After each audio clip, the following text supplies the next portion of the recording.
nahmaduhu wa nasta'inuhu wa nastaghfiruh wa natubu ilallah wa natawakkal alaih. Asyhadu an la ilaha illallah wahdahu la syarikalah wa asyhadu anna Muhammadan abduhu wa rasuluhu allazi la nabiyya ba'dah. Alhamdulillah, puji dan syukur kita panjatkan kehadirat Allah Subhanahu wa taala yang masih memberikan begitu banyak kenikmatan kepada kita, terutama kenikmatan iman, kenikmatan Islam, serta diberikan kesehatan. Dengan kenikmatan iman dan Islam, kita tahu mana yang harus kita laksanakan, mana yang harus kita tinggalkan. Dengan kenikmatan tersebut, kita bisa menjalankan perintah-perintah Allah Subhanahu wa taala dan menjauhi larangan-larangannya. Salawat serta salam semoga tercurah limpah pada junjungan kita baginda Rasulullah Sallallahu Alaihi Wasallam, kepada para keluarganya, sahabatnya, tabi'in-tabi'innya, termasuk kita umatnya yang senantiasa selalu istiqomah menjalankan apa yang diperintahkan oleh Allah dan baginda Rasulullah Sallallahu Alaihi Wasallam. Selanjutnya, mari kita sama-sama mendoakan saudara-saudara kita ahli pengausan yang hari ini sedang diberikan musibah oleh Allah Subhanahu wa taala. Semoga Allah memberikan kekuatan. Allah, ada saudara-saudara kita hari ini yang diberikan musibah oleh Allah, kita doakan mudah-mudahan diberikan ketabahan, diberikan kemudahan dengan musibah tersebut. Bibarakatil al-Fatihah. A'udzubillahi minasyaitonir rajim. Bismillahirrahmanirrahim. Alhamdulillahirabbil alamin. Ar-Rahmanir Rahim. Maliki yaumiddin. Iyyaka na'budu wa iyyaka nasta'in. Ihdinas siratal mustaqim. Siratal ladzina an'amta 'alaihim ghairil maghdubi 'alaihim waladdallin. Amin. Dan selanjutnya yang harus kita doakan, orang-orang yang senantiasa memakmurkan masjid, karena memang orang yang memakmurkan masjid sakandikwa diulang hese. Orang-orang yang memakmurkan masjid itu adalah orang yang punya kesadaran. Kamu memakmurkan pekerjaan mah tidak usah, pasti mereka datang karena keperluan. Makmurkan kegiatan-kegiatan apalah yang sifatnya sosial mah hese, cok melaya dangdutan karena diulang makmur gitu. Maka mudah-mudahan ahli pengawasan, ahli masjid ini diberikan keistiqomahan. Dan tentu yang paling terkhusus kita doakan adalah para pengurus, karena pengurus itu luar biasa. Mengurus masjid kahiji teu digaji, pada kan taya gajihna, gajihna ku Allah, tapi masalahnya luar biasa, masalahnya berat. Kalau bukan karena keistiqomahan, kalau bukan karena ini adalah perintah dari Allah, yakin gak ada yang mau kok. Karena bayangkan, masjid ini adalah tempat berkumpulnya pemahaman-pemahaman orang yang berbeda. Yakin reng-rengan DKM rong-rongannya luar biasa. Karena mungkin ada yang tidak sepemahaman. Tapi alhamdulillah hari ini terus kajian-kajiannya berjalan, terus menunjukkan masyarakat paham.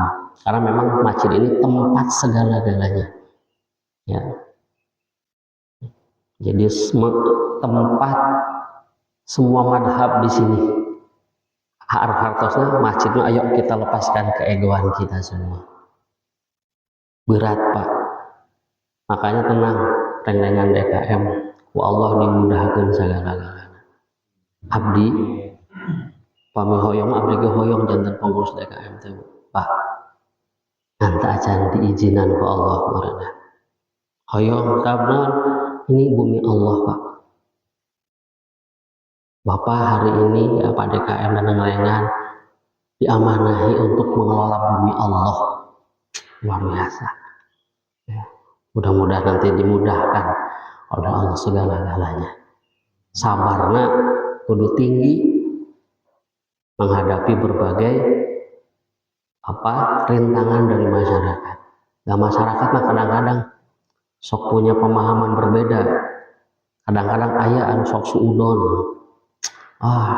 diundang teh ustadna teh ti golongan manehanana we gitu. Nah inilah tantangan bagi para pengurus, mudah-mudahan diberikan istiqomah ya, diberikan kelancaran dan bisa mempersatukan umat ya, terkhusus komplek ya.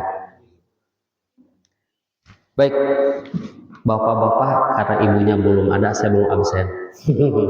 Kayak mau ayah ku abi di absen deh. Dina subuh kali ini kita akan mencoba membahas terkait dengan 3 dosa manusia,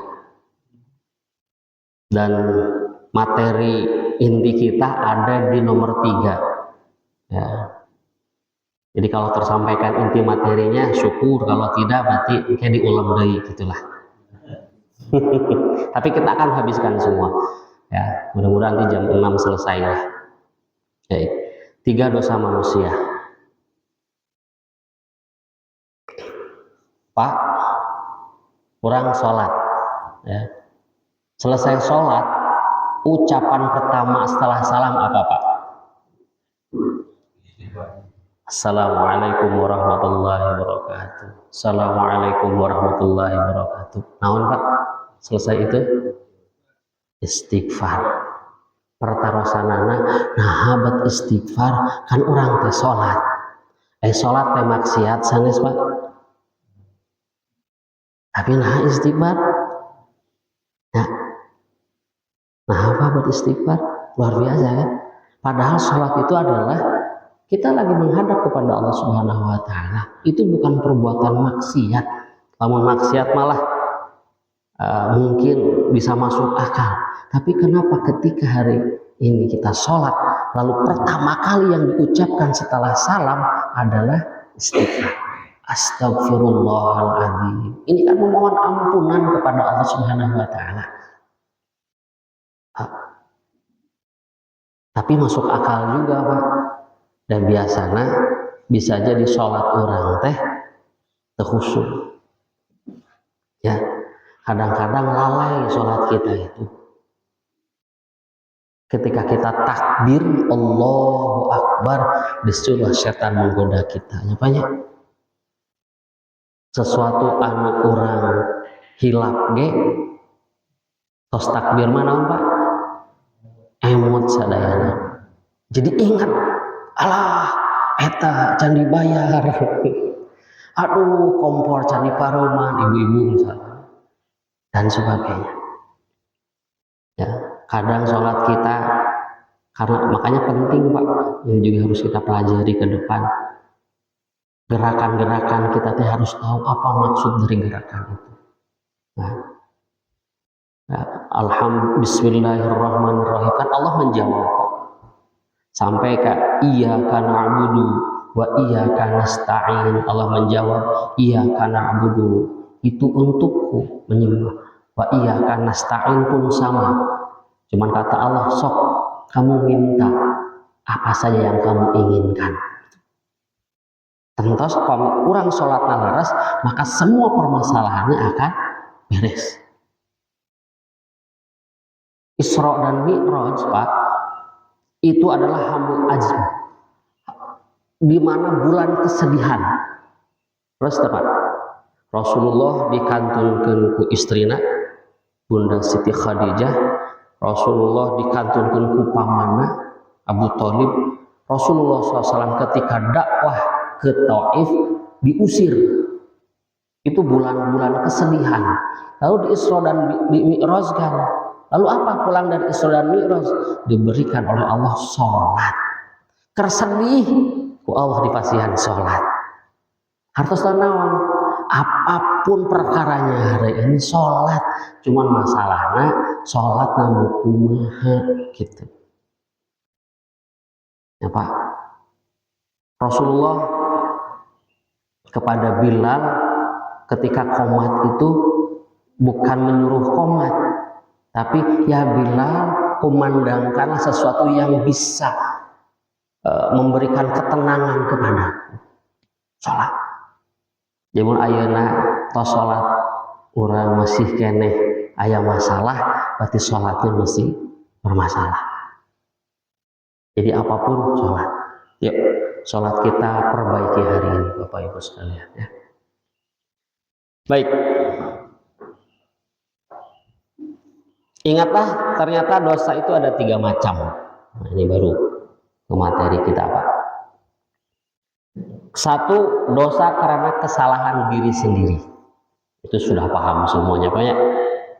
Ya, misalkan dia berzina, dia mabuk, dia tidak sholat, tidak saum, itu dosa karena kesalahan diri sendiri. Itu populer dan paham semua. Nah, yang kedua, ketiga ini sering diabaikan. Dosa karena kesalahan pada orang lain. Banyak yang paham, banyak juga yang tidak merasa. Ya, dosa karena kesalahan pada orang lain. Ya.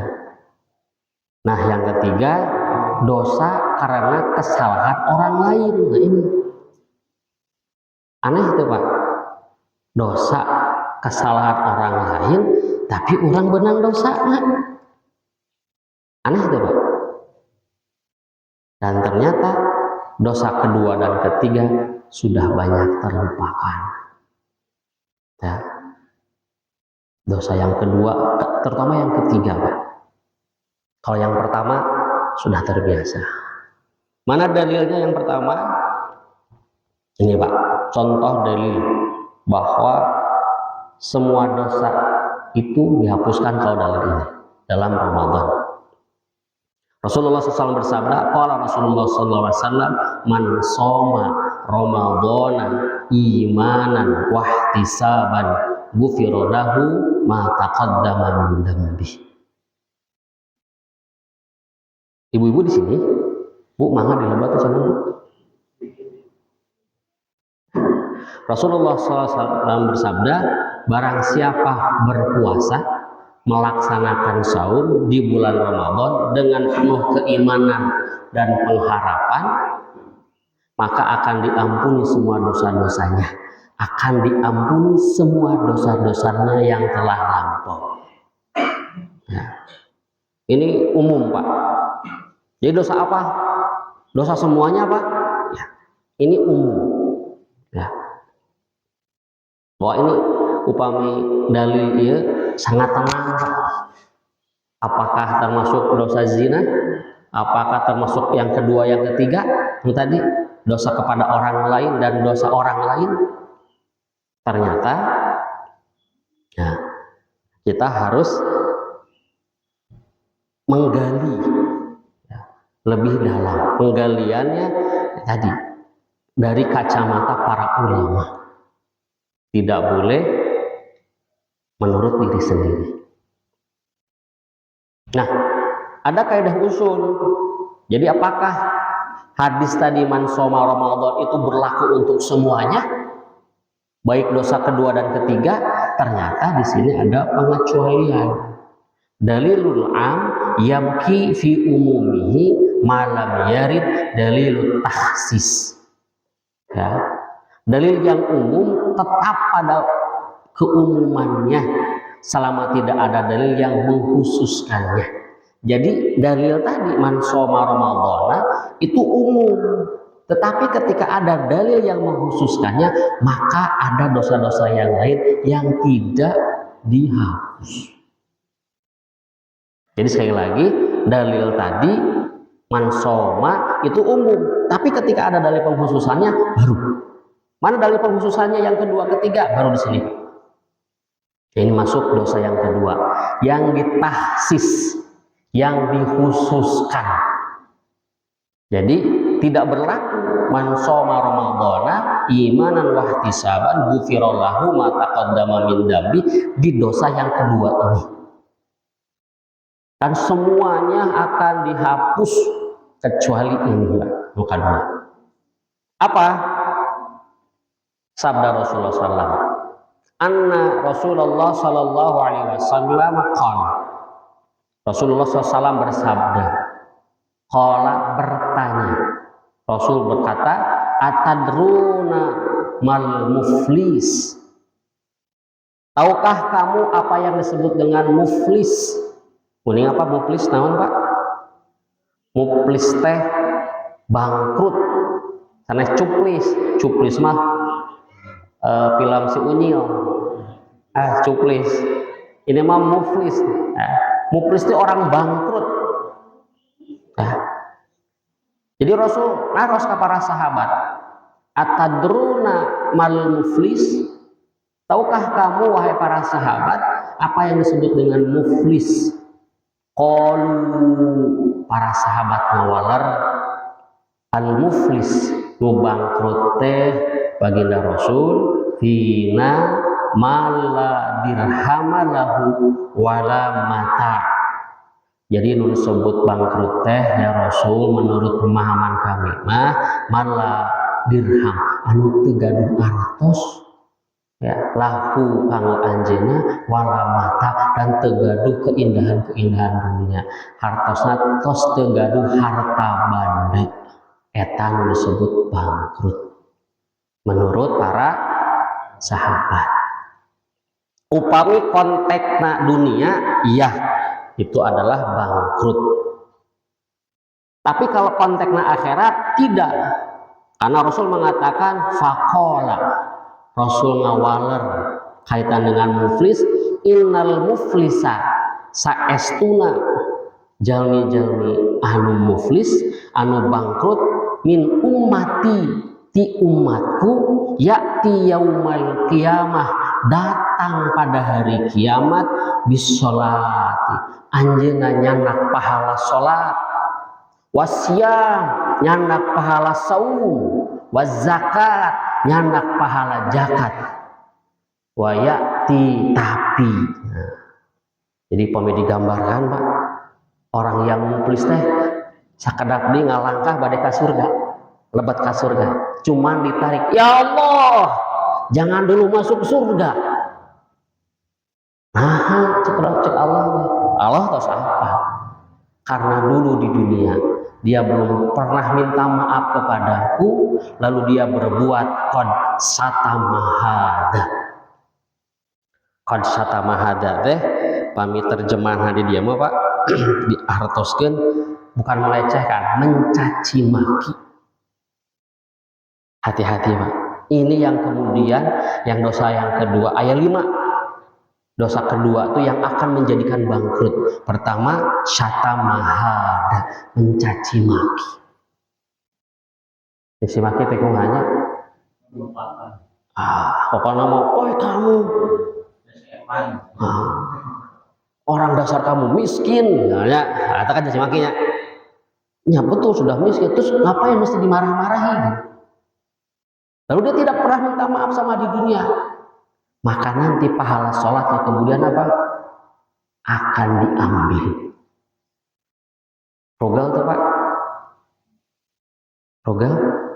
Rugi Pak. Makanya hilangkan caci maki orang lain. Menghina. Ini, ya Allah, dia pernah menghinaku. Ternyata anu dihina teh hiji. Yang dihinanya banyak. Bayangan Pak. Kalau ada 20 maka 20 itulah minta. Kalau pahalanya masih banyak diberikanlah pahala sholatnya kepada orang yang pernah mencaci maki lalu tidak pernah minta maaf. Karena nanti di akhiratnya sudah tidak ada lagi permohonan minta maaf. Dan lebaran kita tak ada di akhirat. Sudah nggak ada. Gak bisa minta maaf, selesai. Minta maaf tuh di dunia hari ini. Gitu. Jadi orang kalau tahu hadis ini, wah, gak akan pernah melakukan apapun. Rugel. Kalaupun mau mencaci maki, dia kemudian berpikir ulang. Kalaupun tak pernah mencaci maki, dia langsung akan meminta maaf. Kenapa? Kalau tidak dimaafkan kemudian di akhirat, pahala kebaikannya akan diambil.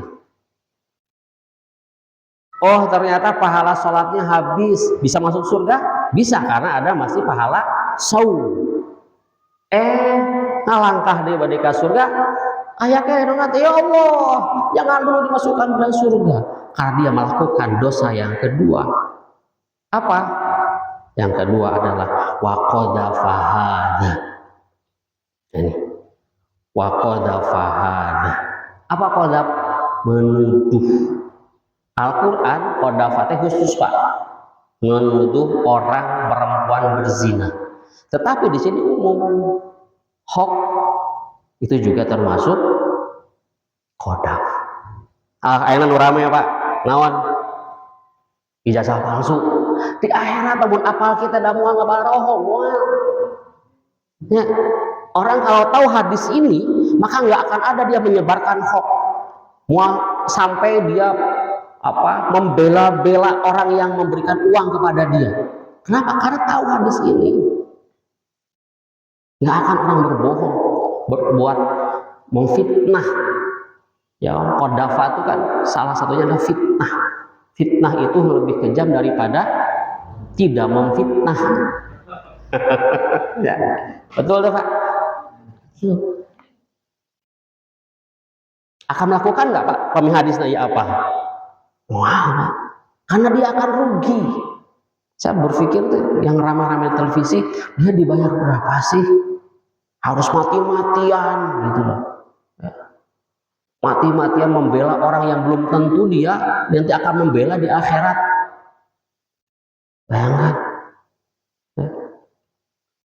Wa qadhafahada. Jadi yang kedua naon, Bu? Nuduh. Hoax. Ya. Ngeri itu, Pak. Lebih dua itu. Banyak, bayangkan. Ngabohong nanti se Indonesia. Warga Indonesia teh terbohongi oleh beliau misalkan. Beliaunya siapa? Allah alamnya, abdi tak apa. Maka nanti satu rakyat Indonesia akan terus meminta pertanggungjawaban. Habis tuh pahalanya. Padahal mun mencit domba teh, mencit Idul Adha pang banyakna misalkan, maka akan habis pahalanya. Wala bohong, Pak. Oh, Pak DKM mah kade, misalkan reng-rengan DKM ieu mah gitu-gitu nggak bohong, membuat fitnah disebarkan kepada masyarakat. Jangan khawatir, Pak, kelak Bapak punya pahala dari mereka. Nah, rugi itu, Pak. Nah, ketika kita difitnah, ketika kita dibohongi dan sebagainya, goblok tegang orang. Tidak, kalau tahu hadis ini, kita tidak akan pernah membalas dengan kebohongannya lagi. Karena di akhirat tinggal dikeun sia gitu. Ya, Pak. Raos teu? Raos teu, Bu? Ibu difitnah bade ngelawan moal. Iya. Lawan dengan kebenaran. Dabi mah sabar. Sanes kitu sabar teh, Pak. Kadang-kadang kan sabar teh pami dikepret anu kanan dipastikan anu kiri. Sanes teh mah sanes sabar. Ya, lepat. Jika kamari abi teu sepakat, Bu. Anu guru kepala sekolah ngepret budak terus diperkarakeun. Abi mah teu sepakat. Untung di Jawa Barat mah gubernurnya udah bager macam-macam sok tah ku warah ku kolotna sorangan kan ditolak ke sekolah yang ada di Jawa Barat. Karena budak masalah dibangun yang kolotan salah gitu. Ya. Jadi waqadafahada tidak akan pernah memfitnah. Hati-hati, Bu. Angot ahli pengawasan ulahnya, Bu, ya. memfitnah, menggunjing dan sebagainya. Kenapa? Karena pahalanya akan hilang. Pahala pangosna moal ayaan, pahala kebaikan-kebaikanna akan hilang. Lalu yang ketiga, dak lebat surga deui, ditahan deui karena ada yang ketiga. Apa yang ketiga? Wa akala malahadza. Memakan harta yang tidak halal. Mun bahasa ayeuna mah korupsi. Para pejabat lamun apal ieu moal korupsi, Pak. Kenapa? Karena kelak pahala-pahalanya akan hilang. Kalaulah misalkan di satu kampung ini ada pejabat RW-nya yang kemudian ini contoh korupsi, lalu kemudian di akhirat maka satu kampung ini akan mendakwa dia. Ngantri, Pak, banyak. Upami kabupaten kabayang, Pak, sabaraha ribu kabupaten teh 3.700.000 penduduk, nak 3.700.000 jalmi kemudian akan meminta pertanggungjawaban kepada pemimpin yang pernah korupsi. Upami Jawa Barat kabayang, Pak, para pemimpin yang kemudian pernah korupsi uang rakyat, maka kemudian akan sejawa. Mun Indonesia kabayang ngantrina berapa pahalanya akan habis? Bisa jadi habis. Orang kalau paham hadis ini mual mungkin naon, Pak, korupsi. Kenapa? Berat, ngeri, Pak. Ya, siapa ada korupsi? Ayo, cigana karena dipasar iya para pejabat supaya apa? Tadi tidak akan korupsi. Kenapa? Karena orang akan menjadi orang-orang yang muflis, rugi. Lamun koseep 3 perkara ini aya keneh dosana terus akan kebaikan.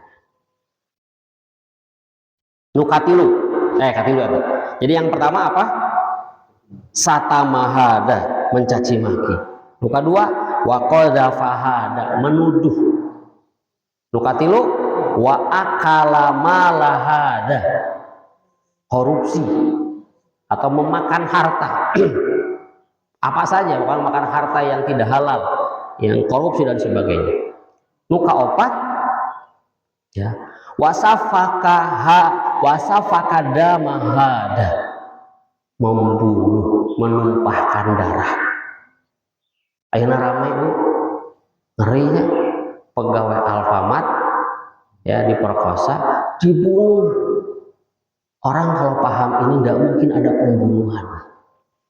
Kalau tahu paham tentang Islam, tidak ada setes darah pun yang kemudian akan mati. Karena Allah mengatakan barang siapa yang membunuh satu jiwa kaum muslimin tanpa hak, maka dia seperti membunuh seluruh dunia.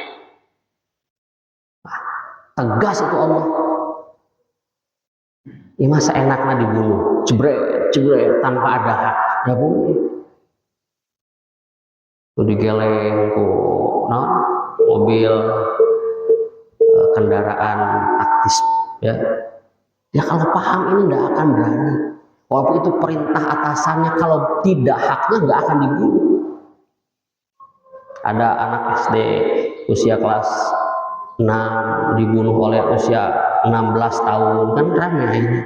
Dengan mudah jiwa manusia dengan mudah untuk hilang. Padahal dalam Islam manusia itu, jiwa manusia itu luar biasa, dihargai. Dulu ada Khalifah Mu'tasim Billah. Pada zaman beliau ada seorang wanita muslimah yang diganggu oleh 2 kafir Yahudi. Disingkapkan pakaiannya sehingga kelihatan auratnya. Kemudian ada pemuda muslim pada saat itu menolongnya.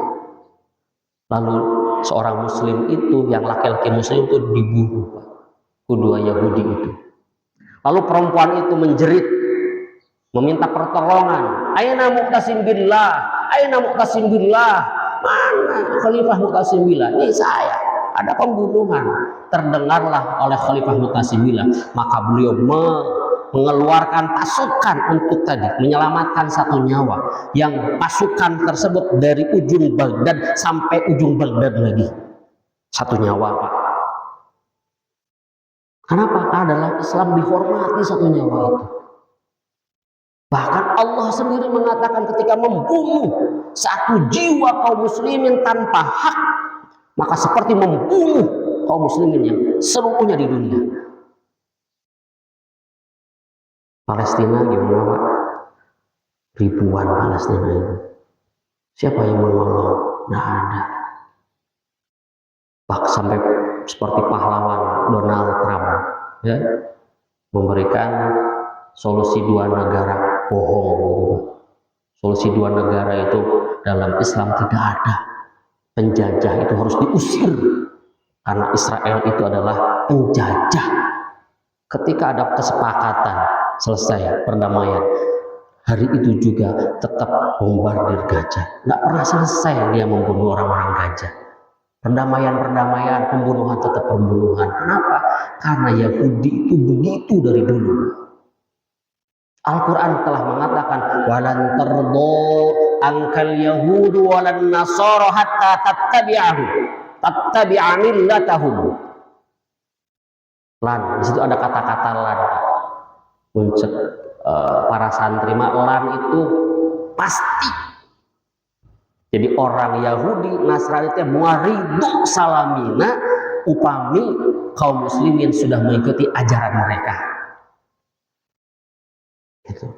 Palestina kan kuat tuh, tidak mau sampai agamanya ikut dengan mereka, terus dibombardir.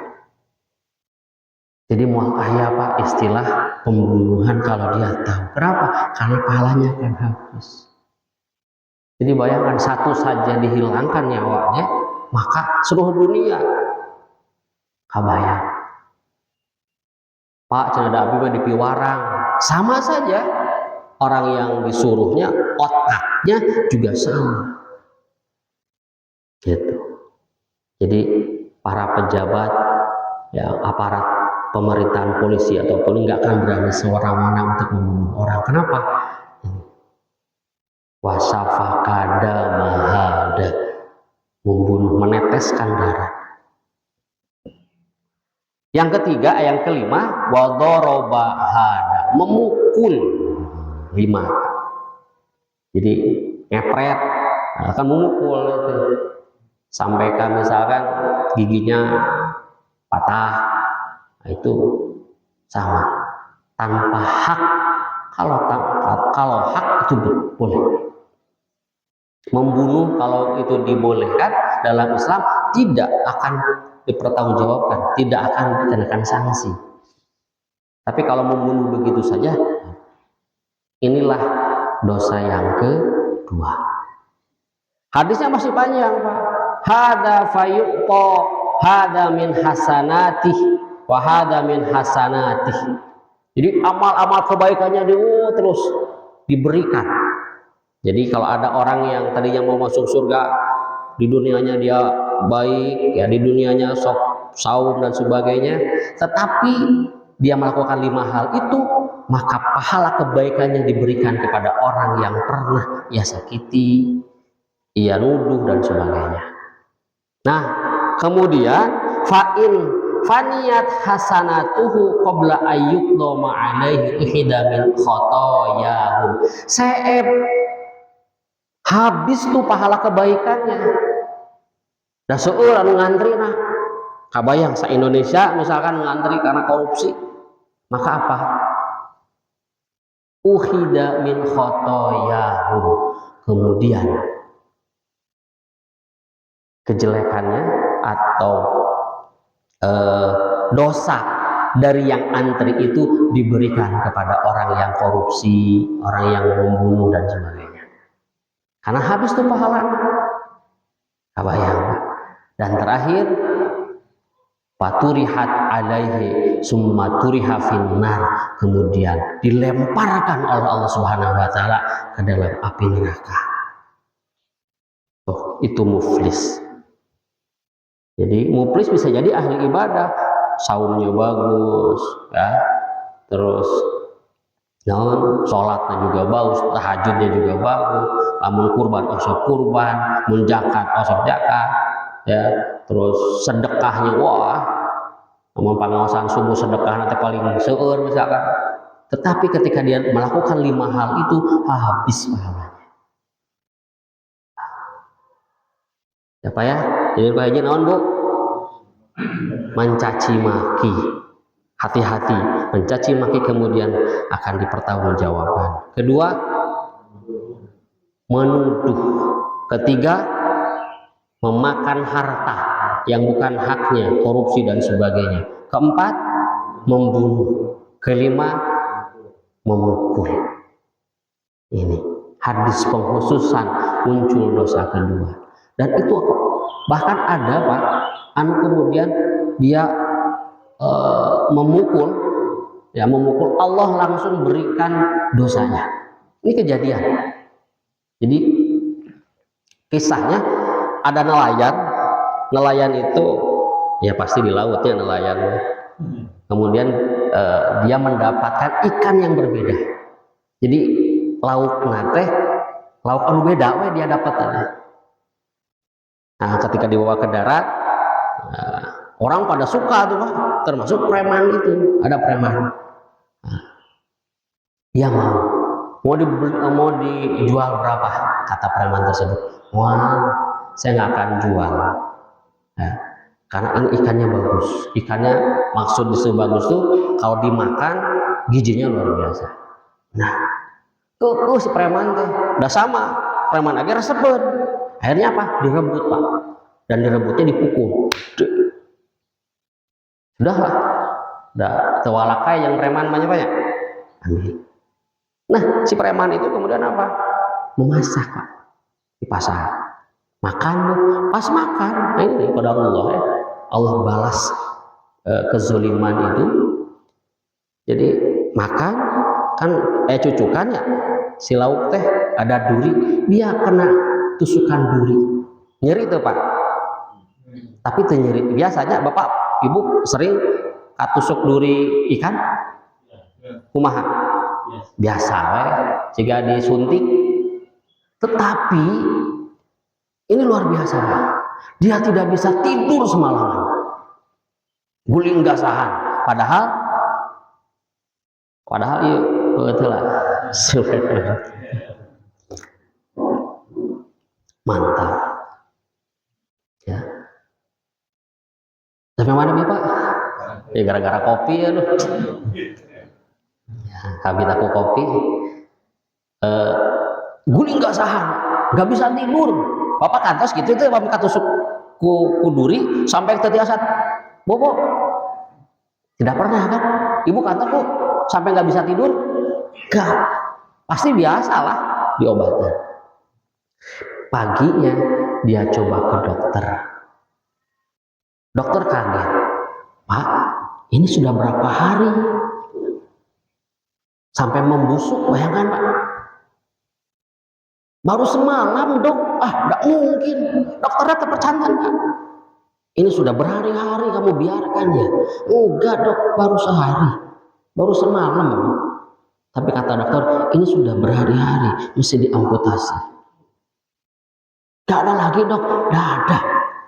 Karena kalau tidak diamputasi maka akan melimpah. Amputasi segini, jadi curugnya tak. Berharap sembuh. Pulang ke rumah, kemudian tidak lama kemudian muncul bintik hitam di tangannya lagi. Wah, akhirnya datang lagi ke dokter itu. Kaget dokter itu, loh, kok ada lagi? Harusnya sudah sembuh. Ya, karena kan di ujung sini cukuplah potong. Wah, ini mesti diamputasi lagi. Diamputasi lagi, sakit salah. Muncul lagi. Sampai berkali-kali, sampai bertiga, sampai tangannya bolak-balik. Kemudian di situ terlihat oleh salah satu ulama Ulama itu kalau melihat sesuatu dengan basar, ya, ditanya, kenapa kamu bolak-balik ke rumah sakit? Ini Pak Kiai, ya saya punya penyakit. Kok bisa begitu? Ditanya sama Kiai. Ya, pertanyaannya luar biasa. Sampai pada, kamu dapat ikan dari siapa? Dari nelayan. Caranya, nah itu Pak Kiai, saya rebut dan saya pukul.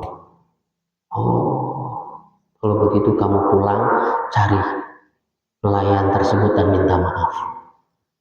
Cari, itu habis 1 bulan ketemu, wah dipeluk, Pak nelayan saya minta maaf. Cek nelayan, apa sih? Ya dulu saya akan pernah merebut ikan kamu. Ah bukan kamu, saya sudah lupa. Tuh anu dizolimi teh hilap Pak. Kadang-kadang kan gitu ya, yang dizolimi itu lupa. Ah bukan, dulu yang memukul saya itu seingat saya tangannya komplit tuh ada 2, ini kan kamu 1. Dia sampaikan, iya. Kejadian ketika diambil itu malamnya tertusuk duri dan sampai harus diamputasi. Tuh berbuat zalim, Allah berikan. Itu mending lah. Mending tuh Pak. Mending. Kenapa mending? Karena Allah ingatkan di dunia dan dia minta maaf. Diingatkan dengan cara diamputasi itu pengingatan dari Allah, peringatan. Kamu punya dosa, ayo minta maaf. Kalau tidak minta maaf, nanti di akhirat berat loh, gitu. Jadi bersyukur kalau kita hari ini ketika berbuat sesuatu lalu Allah peringatkan, cepat minta maaf gitu. Kan kadang-kadang sehari-hari Allah beri peringatan. Nah ini fakta Pak. Jadi berbuat zalim itu kan dia Pak. Berbuat zalim itu seperti bapak ibu ngelempar bola ke tembok, kemudian bola itu apa? Kembali ke kita. Nah itu bapak berbuat zalim itu balik lagi ke orang. Jadi jangan sekali-kali. Kalaupun nanti di dunia tidak Allah balas dan tidak pernah minta maaf kepada orang yang dizaliminya, nanti di akhirat. Nah ini muflis. Ini yang kedua. Ini 1 sudah, yang kedua sudah. Nah materi inti kita yang ketiga. Sampai jam berapa? Jam 6 kurang. Ya, cukup Pak. Nah yang ketiga ini Pak. Dosa yang ketiga adalah kesalahan orang lain. Nah itu batur anu berbuatna, nah orang menang dosa. Kahartos tuh Pak, hese aja secara logika, nah ada batur buat dosa lagi, tapi nah orang menang dosa ada. Nah, itu bukan dosa jariah Pak. Dosa jariah itu adalah dosa yang kita lakukan, ya kan? Itu dosa jariah. Ini mah bukan orang lain yang berbuat, nah orang berbenah gitu. Ini ajaran mana? Ini sesat bawa-bawa. Pernah Pak mendengar ini? Minimal barusan. Apa? Saya akan logikakan. Dosa apa itu? Dosa fardu kifayah. Urang upami berbicara fardu kifayah, nu apalna naon Pak? Mensolatkan jenazah. Ternyata fardu kifayah teh sanes eta hungkul dina Al-Qur'an teh. Pak, halo, ini bahaya ya. Ini harus kita pahami bersama. Ternyata dosa kifayah itu, fardu kifayah itu bukan hanya sholat jenazah saja, banyak. Yang kita pahami hanya 1 saja, sholat jenazah. Tapi kita akan ilustrasikan hari ini terkait dengan sholat jenazah, dengan mengurus orang yang meninggal. Ya, dan itu disebut dosa investasi. Ya. Upami aya nu ngantunkeun di dieu Pak, kemudian jenazahnya tidak diurus, siapakah yang berdosa? Sadayana. Mereka unggul. Ya. Orang ketika ada dia anu ngantunkeun misalkannya karpet, terus sadayana teh kalabur. Diarang teh bukan sampai kapot, maka orang yang hadir di situ berdosa. Terus didiamkan berhari-hari, makanya semua kampung ini berdosa. Bahkan bisa jadi se-Indonesia berdosa. Kenapa? Karena dibiarkan orang itu tidak diurus dengan baik. Jadi bisa jadi seluruh umat Islam berdosa ketika tidak ada satu orang pun yang menyolatkan. Nah, kita sudah paham apa ya? Nah, yang disebut, bentar Pak, yang disebut fardu kifayah itu gimana Pak? Fardu kifayah itu tadi kalau kita memahami soal pengurusan jenazah, kalaulah jenazahnya sudah dikuburkan, maka tidak ada dosa. Kalau masih dimandikan, baru dimandikan, berdosakah umat Islam? Masih berdosakah? Masih. Kenapa? Karena belum sempurna. Terus dikafani, baca disolatkan, masih berdosa. Kenapa? Karena belum selesai. Yang disebut fardu kifayah dalam hal mengurus jenazah itu ketika jenazah itu sudah dimandikan, sudah dikafani, sudah disolatkan, dan sudah dikuburkan, maka selesai. Kalaulah 4 hal itu dilakukan walaupun hanya 5 orang, maka seluruh kaum muslimin tidak berdosa. Walaupun 5 orang Pak, atau 10 orang misalkan ya, nungantunkeun diurus ke orang saja, maka seluruh kampung ini tidak berdosa. Tapi kalau belum sampai dikuburkan, selesai. Belum. Masih berdosa? Masih. Nah, ternyata fardu kifayah itu berlaku dengan ini Pak. Ya. Bagi orang yang berzina, karena ini fardu kifayah. Yuk, dalam surat Quran surat An-Nur ayat 2. Az-zaniyatu waz-zani fajlidu. Nah, ada kata-kata fajlidu. Fajlidu apa? Jilidlah oleh kamu sekalian. Ini semua perintahnya dari Allah Subhanahu wa taala. Kalau ada yang berzina, laki-laki ataupun perempuan, maka dicambuk. Itu bagi yang belum menikah. Kullu wahidin minhum mi'ata zallah, 100 kali cambukan. Pertarosana Pak, Bu, anu zina enak kumaha? Hukumanna naon? Upami nu zinahnya dikawinkeun gitu ya. Apakah dicambuk? Nah, dalam Islam dulu ketika ada yang dia berzina dicambuk 100 kali dan diasingkan 2 tahun dari tempat itu.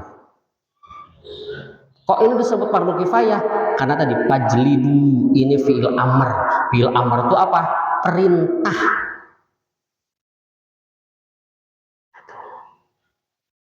Kedua, fardu kifayah kedua, upami aya ngabunuh sahar berdosa. Nah, seluruh umat Islam kalau tidak dilakukan, kenapa? Al-Baqarah 178. Ya ayyuhalladzina amanu kutiba alaikumul qisas fil qatlah. Padahal setelah ini ayat 183 mengatakan ya ayyuhalladzina amanu kutiba alaikumus siyam. Upami siam kumaha Pak? Semua kaum muslimin melaksanakan saum. Tapi kenapa ketika ya ayyuhalladzina amanu kutiba alaikumul qisas tidak dilakukan? Padahal konteksnya sami itu Pak. Sami menggunakan ya ayyuhalladzina amanu kutiba. Anu hiji mah kutiba alaikumul qisas, anu hiji deui mah kutiba alaikumus siyam. Tapi anu siyam kumaha? Dilakukan, anu qisas tidak. Padahal dalam ayat selanjutnya qisas itu apa? Supaya orang-orang, ini bagi orang-orang yang berpikir. Lalu tidak terjadi hari ini yang dibunuh jika kamarinya anu pegawai Alfamart setelah memperkosa dibunuh, hukumannya apa Pak? Di penjara. Nah, berarti penjara da Allah yang Rasulullah mah nyontokeun. Berarti bid'ah tuh. Ya. Kadang orang bid'ah itu tidak hanya dalam sholat saja Pak, dalam ini juga bid'ah. Kenapa? Karena Allah dan Rasulnya tidak pernah mencontohkan. Bagi orang yang zina, muhson, yang pernah menikah, ya, algomedia, pada saat itu oleh Rasulullah di apa? Dirajam. Ya, sekarang orang yang berzina sekarang yang sudah menikah, apa hukumannya? Paling di penjara. Rasul tidak mencontohkan penjara. Padahal ada zaman Rasul, ada. Ya. Lalu orang yang membunuh, pernah, itu kan sahabat Rasulullah yang 70 orang ketika mau mengajarkan ngaji dibunuh tuh. Rasul membunuh lagi orang itu. Ya. Jadi Rasul semuanya mencontohkan Pak. Tetapi kadang kita tidak melakukan itu.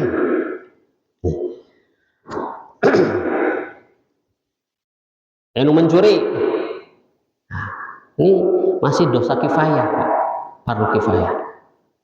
Ya. Asyariku wasyarikatu faqta'u. Nah ini fi'il amr semua Pak. Dan perintahnya kepada kita semua. Rasul pernah melakukan potong tangan Pak? Pernah. Pada seorang perempuan, kemudian perempuan itu ada dari kalangan kaya, sehingga ada sahabat Nabi mengatakan, ya Rasul, ya teh orang terpandang, jeung perempuan, ulah tuh dipotong tangan sanes we, hukumanana. Cek Rasul, lau anna pat sampai matana belotot Rasul Pak, merah amek. Lau anna Fatimah binti Muhammad sarakot, pakotok tuh ya dah. Marah tuh Rasul. Andai kata Fatimah binti Muhammad mencuri, maka akan aku potong tangannya. Tapi mustahil itu. Hartosna naon? Nabi tidak pilih-pilih dalam hukuman. Andai kata anakku mencuri, aku potong tangan. Apalagi dia bukan anakku. Gitu maksudnya. Dan Rasul lakukan potong tangan. Yang mencuri hari ini apa hukumannya? Lu korupsi. Penjara. Nah, penjara lagi enak, pejabat banyak, cenah. Kalau alam tak apalnya kan cenah wae gitu. Bisa rapat cenanya gitu. Masya Allah itu Pak. Dan Rasul tidak pernah mencontohkan itu. Mencontohkannya apa? Sesuai dengan perintah Allah. Itu Pak. Ya. Lalu ini orang yang apa banyak keluar Islam, murtad. Ya, ada yang murtad karena boleh dalam Islam. Man baddala dinu faktulu, barang siapa yang pindah agama, faktulu, bunuh. Hari ini banyak kan Pak, sah ada. Walaupun dalam Islam tidak langsung dibunuh Pak. Jadi ketika ada yang mau pindah agama, itu dikarantina lah. Khusus ayat 4, diskusi 3 hari 3 malam. Sok cenah dulu. Kalau sudah 3 hari 3 malam kekeh hoyong keluar di Islam, bunuh. So apa? Supaya orang lain tidak ikut-ikutan. Tegas Islam. Itu Pak. Nah ini gambaran bagi kita. Ternyata banyak fardu kifayah itu bukan hanya sholat jenazah, bukan sholatnya, tidak hanya mengurus jenazah. Berarti ini belum diselesaikan semua, belum Pak. Kita masih berdosa, berdosa Pak. Karena hukum itu belum dilakukan, Al-Quran tadi belum dilakukan. Pada KM dosa, pengurus-pengurusnya masih berdosa, abdi masih berdosa sama. Alah, silakan hukum pengawasan subuh ayeuna. Jadi boga dosa orang itu nya. Kumaha tuh Pak? Bios. Jadi ngalamun ki ngemutan dosa nu nya nu katilu. Tenang Pak, ada obatnya. Oke. Kita langsung ya. Ini solusi kita.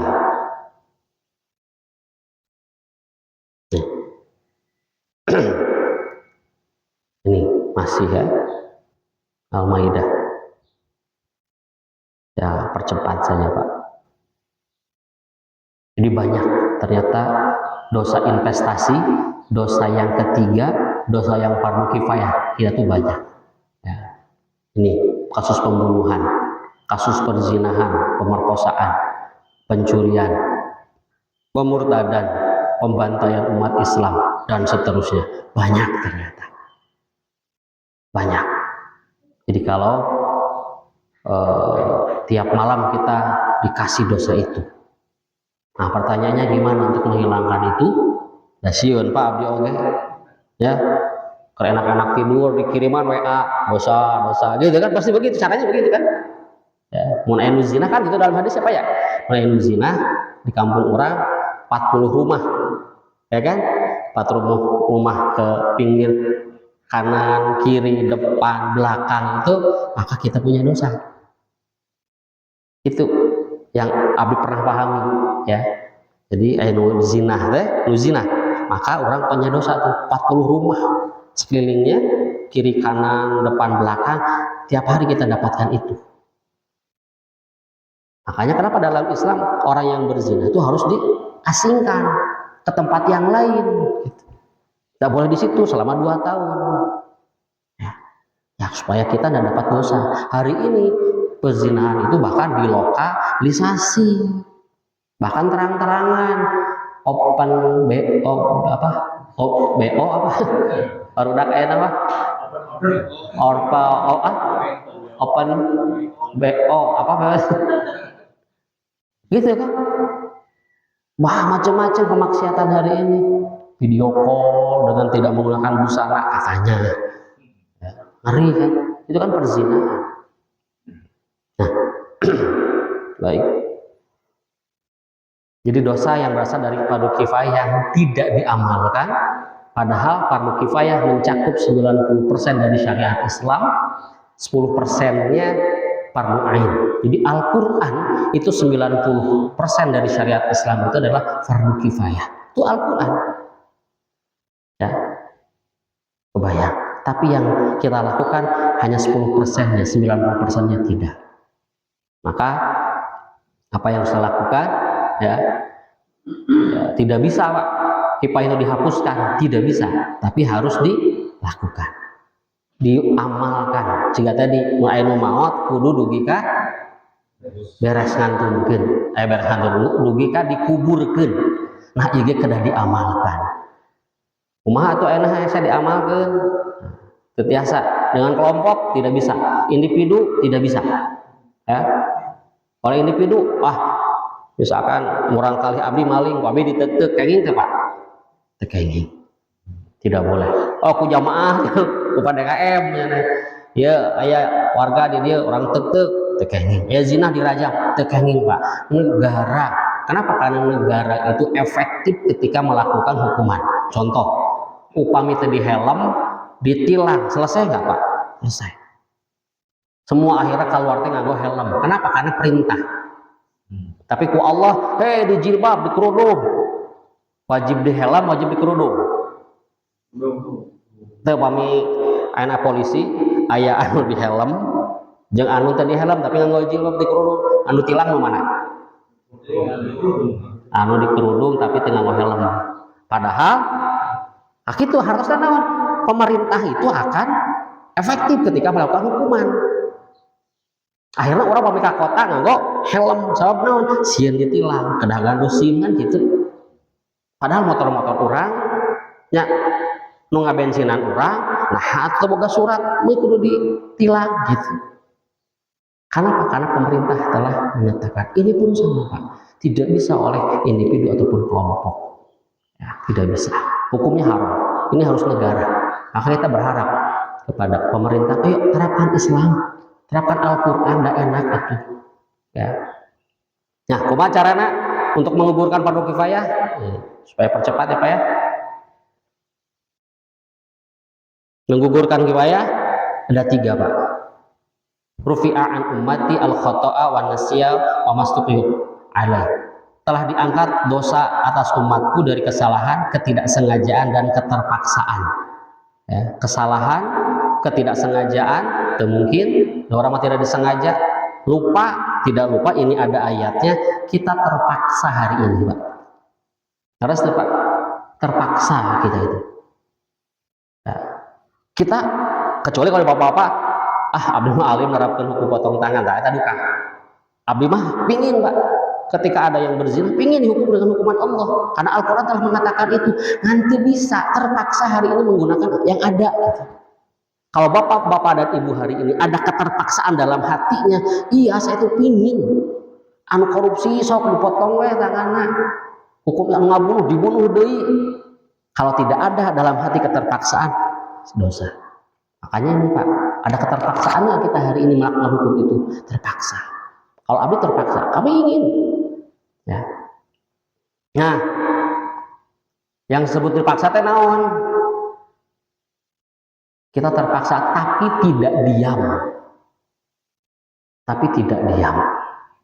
Nah, orang teh cicing Pak menjelaskan kepada masyarakat terkait dengan ini. Nah, ini yang sudah kita lakukan pada KM dan Renggana malam abdi. Kok abdi dijelaskan? Oh, jadi paham. Kita tidak diam hari ini. Sehingga apa? Ini yang akan menghapuskan dosa fardu kifayah. Aman tuh Pak? Aman. Tuh, jadi untungnya namanya. Untung diulang. Kita punya dosa kifayah, iya. Dan itu belum terlaksana, tetapi kita tidak berdosa. Kenapa? Karena kita tidak diam. Ingin melaksanakan itu, cuman kita terpaksa. Nah, gimana caranya? Terus cari ilmu, kajian-kajian, pahamkan Islam itu luar biasa. Islam itu adalah aturan yang mengatur urusan-urusan semuanya. Cek abdi oge 14 abad 1400 tahun lamanya ketika Islam berkuasa, yang berbuat maksiat seberapa? Hanya 200 orang. 200 orang 1400 dibagi 200 seberapa? Itu kemungkinan sekitar 8, 7 atau 8 tahun satu kemaksiatan. Dirata-ratakeun ya. Dirata-ratakeun. Kabayang teh Pak, 8 tahun hiji maksiat aman teh Pak? Aman. Aya 6 orang was-was mun wangi-wangi keluar teh. Abdi lamun diulem subuh teh sok was-was dah kadinya teh subuh teh sieun aya bega. Kenapa? Karena memang kondisinya begitu. Ya, terus Pak. Tapi zaman Islam nggak ada. Begal itu hukuman apa? Begal itu kalau dia tidak membunuh, hanya membegal, tidak sampai membunuh, membawa harta saja, maka disilang. Kalau tangan kiri sama kaki kanan, itu hukuman bagi pembegal. Aman tuh Pak? Aman. Pertanyaan, lamun nu begal dihukum silang, ngabegal deui moal. Oh mah dek ngabegal lompatan gitu. Hese nya. Terus Pak, anu maling dipotong tangan, maling deui moal Pak. Kenapa? Hukum Allah tuh masuk logika. Dan ketika hukum itu diterapkan, maka orang yang membunuh tidak dapat dosa pembunuhan lagi. Karena Islam itu adalah menghapus dosa yang ia lakukan. Ya, jawajir, jawabir sebagai tindakan preventif. Kabayang Pak, mulai anu maling dihukum nanti tersembunyi-sembunyi Pak, di halayak umum, diperlihatkan. Nah, diperlihatkan supaya apa? Orang yang lihat, oh lamun dihukum itu dulu. Pertanyaan, ada berani orang yang melakukan lagi? Wah, karena aman ketika Islam diterapkan. Pertarosana rindu nggak Pak dengan penerapan Al-Quran? Abdi mah rindu Pak. Karena kalau Islam diterapkan, wah luar biasa. Semua liur. Kenapa kita pusing hari ini? Karena sistem kitanya bukan Islam, ekonominya bukan Islam, ekonomi kita ribawi, riuh, kapungkur Pak. Selama 14 abad itu apa yang terjadi? Orang-orang kaum muslimin pada saat itu tidak memikirkan biaya pendidikan. Kenapa? Karena negara yang menjamin itu, baik kaya ataupun miskin. MBG dulu sudah ada zaman kekhilafahan Pak. Orang-orang yang mau haji, jadi para khalifah pada saat itu membuat dapur umum. Siapa yang datang ke situ, orang pelancong ingin makan gratis, sudah ada dari dulu Pak. Sudah ada. Jadi luar biasa ketika Islam diterapkan. Ngemut-ngemut ku lain. Tinggal kayak urang teh ngemut kumaha tuang sadidinten. Teu ngemutang naon BBM kan ternyata ketika dibuka oleh Menteri Keuangan BBM kita berapa? 5.000 sekian ya Pak ya. BBM teh pamigas 14.000. Itulah. Jadi kalau diatur dengan aturan Allah Subhanahu wa taala akan aman segala-galanya. Itu Pak. Siapa? Ya. Udahlah ya. Kita terpaksa. Nah, itu saja barangkali. Ada pertanyaan?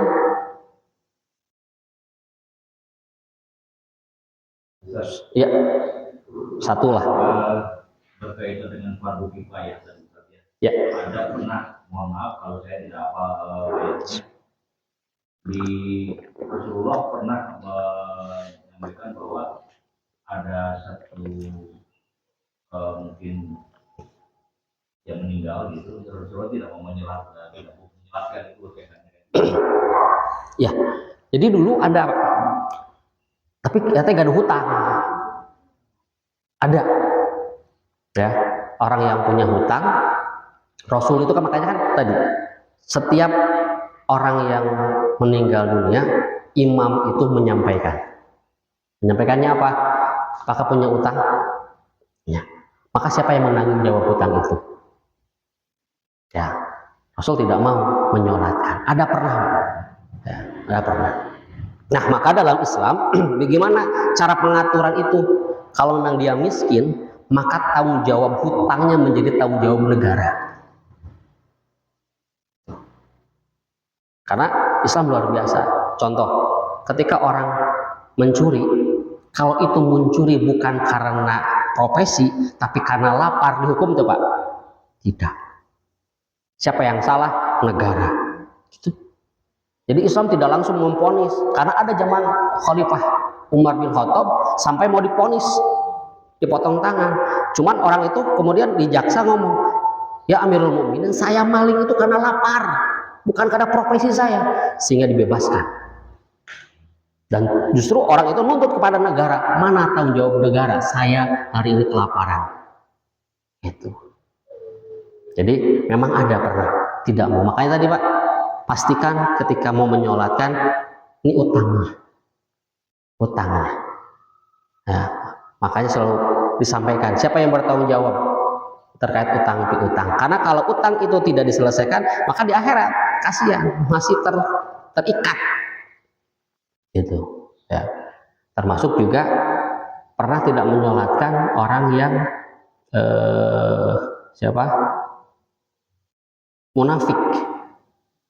munafik. Ya, hati-hati. Munafik Abdullah bin Ubay. Ya, kalau saya pernah mendengar tuh Rasul tidak mau menyolatkan itu. Kenapa? Karena dia munafik. Nomor satu, munafik itu bahaya. Kalau kita berbicara munafik Pak, di dalam Al-Quran dari Al-Baqarah ayat pertama sampai 20, maka 3 ayat itu menjelaskan tentang ciri-ciri orang beriman. Kemudian orang kafir itu hanya 2 atau 3, 2 ya. Nah selebihnya bayangkan berarti 5, 6, berarti 6 ya, 6 ayat, berarti sisanya berapa Pak? 14 ayat. 14 ayat Al-Quran menjelaskan tentang orang-orang munafik. Itu sangat mengerikan Pak. Ya, mudah-mudahan kita tidak terlibat kemunafikan yang tidak disolatkan. Nah, walaupun ada yang menyolatkan akhirnya yang lain, tapi Rasul tidak mau ketika ada yang utang ataupun yang munafik. Itu saja barangkali Pak, sudah jam 6, nanti kita ngobrol walaupun tidak akan lama karena ada kegiatan pada saat ini yang saya harus lakukan. Terima kasih. Billahi taufiq wal hidayah. Assalamualaikum warahmatullahi wabarakatuh.